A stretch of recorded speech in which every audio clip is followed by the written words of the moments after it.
പറയുന്നത്. ഗൗരിക്കുട്ടിയുടെ കാര്യം പറയുകയാണെങ്കിൽ അപ്പൊ ഗൗരിക്കുട്ടി ഇത് പറഞ്ഞ വഴിക്ക് തന്നെ ഗൗരി പറഞ്ഞു, ഞാൻ മാത്രമല്ല, എൻ്റെ അച്ഛൻ വന്നിട്ടുണ്ട്, അമ്മ വന്നിട്ടുണ്ട്, ആങ്ങള വന്നിട്ടുണ്ട്, അങ്ങനെ സകുടുംബമാണ് ശരിക്കും നമ്മുടെ താരങ്ങളെ കാണാൻ വേണ്ടിയിട്ട് എത്തിയിരിക്കുന്നത്. അവിടെ ഗൗരിക്കുട്ടി ഇവിടെ ഹായ് പറയുന്നുണ്ട്.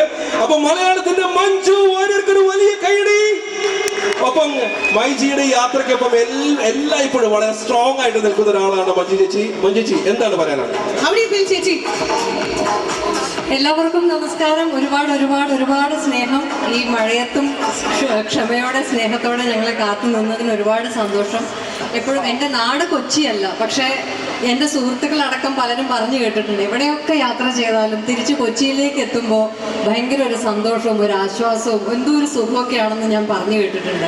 എനിക്കും ഞാൻ ജോലിയുടെ ഭാഗമായിട്ട് അധികവും കൊച്ചിയിലൊക്കെ വന്നു പോകാറുണ്ട്. എനിക്കും കൊച്ചിയിൽ വരുമ്പോൾ പ്രത്യേക ഒരു എനർജി, ഒരു മാജിക് എപ്പോഴും ഫീൽ ചെയ്യാറുണ്ട്. എനിക്ക് തോന്നുന്നു കൊച്ചിയുടെ ഒരു മാജിക്കിന് ഒരു പക്ഷേ മാറ്റി കൂട്ടുന്ന ഒരു കാര്യമായിരിക്കും ഇന്നത്തെ ഈ മൈജി എപ്പിക് ഷോറൂം എന്ന് പറയുന്നത്. മൈജിയുടെ ഒരു യാത്രയിൽ എന്നും മാധുക്കുട്ടി പറഞ്ഞതുപോലെ സന്തോഷത്തോടെ